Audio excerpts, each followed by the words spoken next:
So not every inbound lead is obviously a qualified lead. And so one of the ways to identify whether it's good or not is to do two things: discovery and qualifying.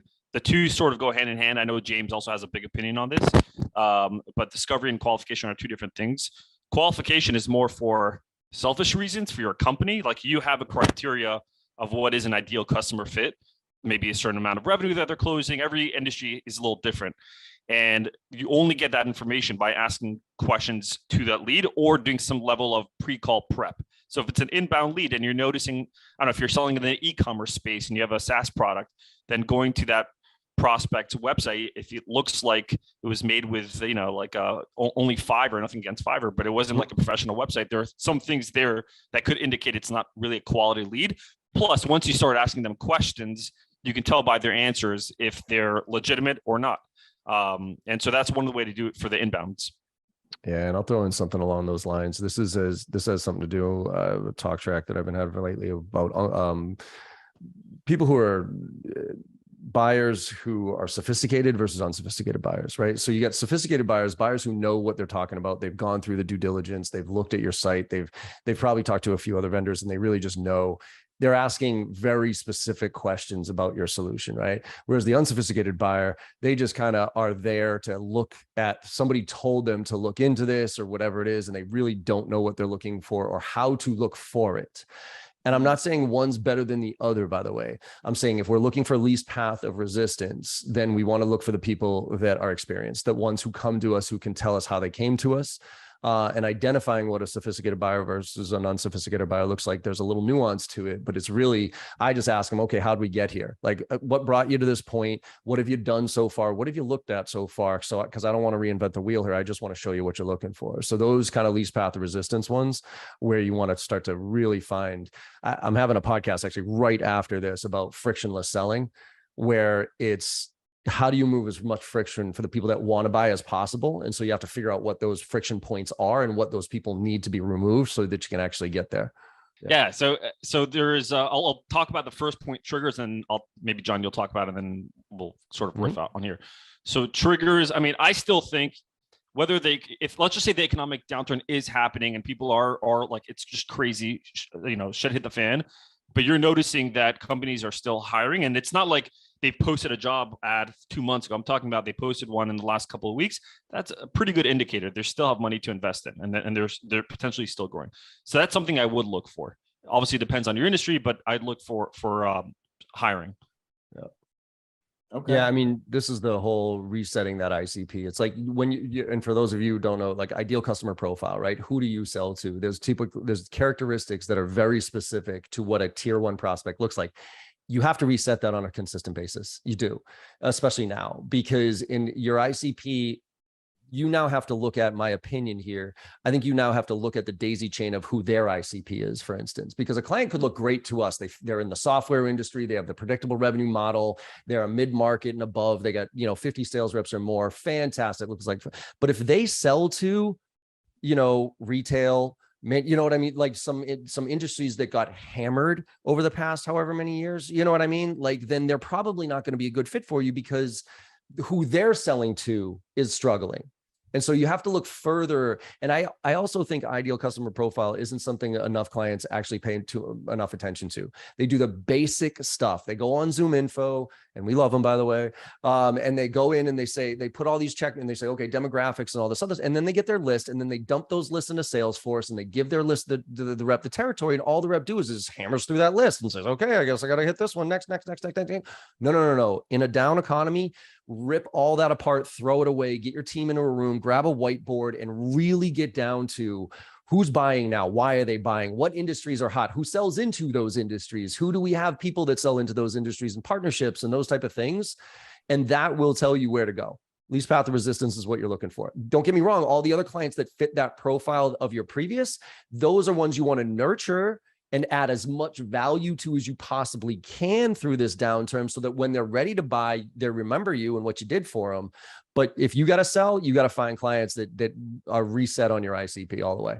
To another point of how to find prospects, there's one sort of a creative way to do it that I don't know that many people do it. I do it for myself.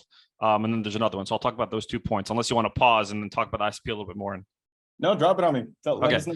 So I'm talking about the last point on the slide there, the LinkedIn events though. But if you're whatever industry you're in, so if you're in like cybersecurity, e-commerce, whatever it is, if you go to LinkedIn and on the search you type in like cybersecurity and then you filter it by events, you'll find companies are hosting or people that are hosting events in your industry. And the people that are attending those events on LinkedIn could potentially be your future buyers. So what I'd recommend is that I'd do that, and then I'd start connecting with those people, those attendees, and then just sort of qualify them, see if they're they're potentially a fit for your company.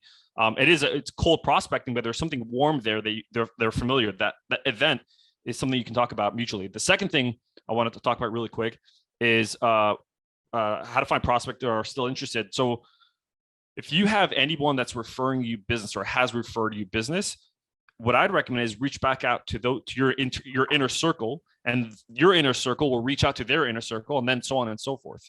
And so that's two ways you can do it. I consistently do it today to get leads. I made a post about this, but I don't know anyone personally that is using LinkedIn voice notes. And I don't know who it was that made not me, but somebody else, made a post that they did like an internal poll, and they realized that like the executives aren't getting voice notes from any salesperson.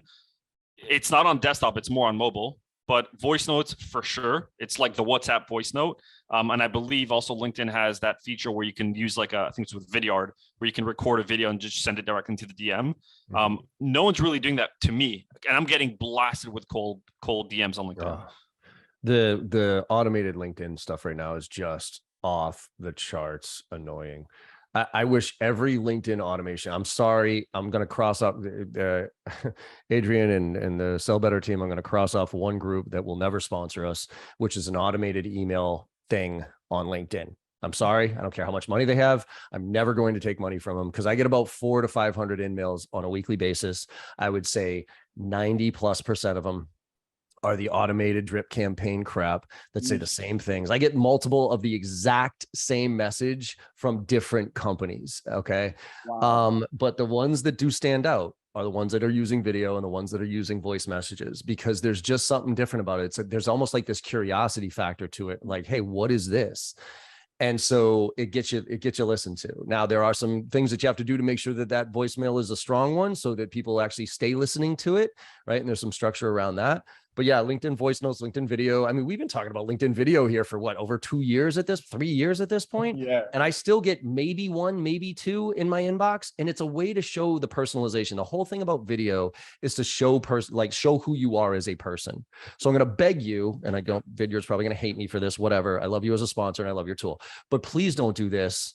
Superimpose Adrian and then be like, hey, man. And then when you open it up, it's like, hey, how you doing? Thanks so much for opening up my email. And it's an obvious canned thing that actually does more harm than good in a lot of ways.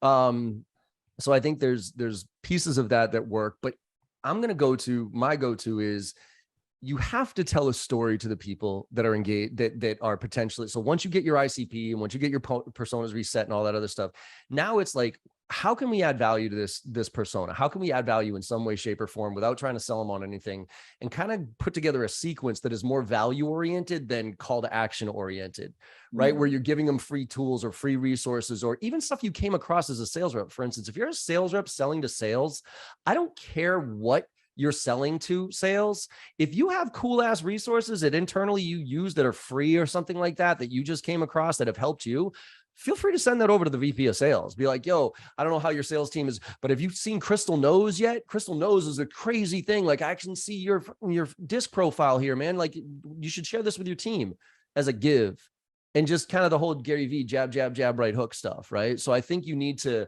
relook at your cadences, relook at your ICP, come up with a cadence or a sequence that is heavy on the value-oriented stuff, but also pinpoints pain points that they have throughout the process, right? This is why I ask a lot of questions when I prospect. If you look at a screen, right, you can still read the first 10 words on the screen on your iPhone.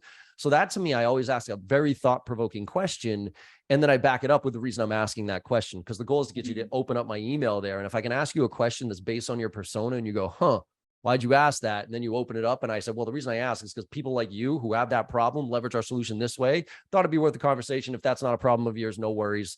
I'll send you some resources here next week to play around with. So I think it's really getting creative with the story that you tell. Yeah. So for those of you that don't know what an NPS is, it stands for Net Promoter Score. It's essentially a survey that's sent out to paying customers, existing customers. Some companies do it 30 days, 60 days, 90 days after they've already signed up. And it's a survey asking them essentially to rate from 0 to 10 their satisfaction level, 0 being the worst, 10 being raving fans. And so if a lot of companies are doing, SaaS companies are doing this. And so what you should do is, if your company does do this, then you should go to the results, the surveys that are 8, 9s, and 10s, which means 8, they loving you, 9s, they really love you, and 10s, they're like raving fans, they'll bleed for you. You go after those, and then you can call them and or email them. I would do both. And I would ask them for a referral because they love you. So why wouldn't they want to help you out? And it could be a very simple conversation like, hey, Adrian, like I noticed that you had rated us a 10 on the NPA survey. I really appreciate it. I love having customers like you. The biggest compliment I can get is a referral. Who do you know that you think I'd be able to help? That could be a phone call. That could be an email, and it works. If you don't have an NPS survey, then you can do it in a very scrappy way. You can probably send, and if no one's doing any service in your company, then you go through your own pipeline of existing customers and do a mail merge or whatever you want to do, and then send them an email with a survey. And then if they come back with if you tell them, hey, on a scale of 1 through 10, 10 being the best, what do you think? And they come back at a 10, that's your NPS survey right there. Yeah. The referrals is something not enough people pay attention to. I think it's a lost art in sales. It just takes to ask, but it does take some structure to it too. You need to, that's why going back to I sound like a broken record here, but going back and resetting your ICP, resetting your values or your persona, and then getting a list of clients that fit that exact profile.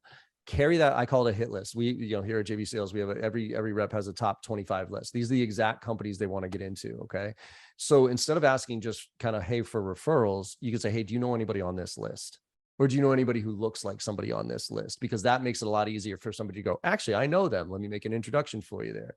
So I think there's an art and a science to it, but I think referral and really being specific about it. And if you can get creative within your organization, feel free to come up with your own little mini referral program where you can compensate people for it. I mean, sometimes you can go to the company and say, hey, company, can we offer an extra month worth of service on top of it if somebody gives us a referral?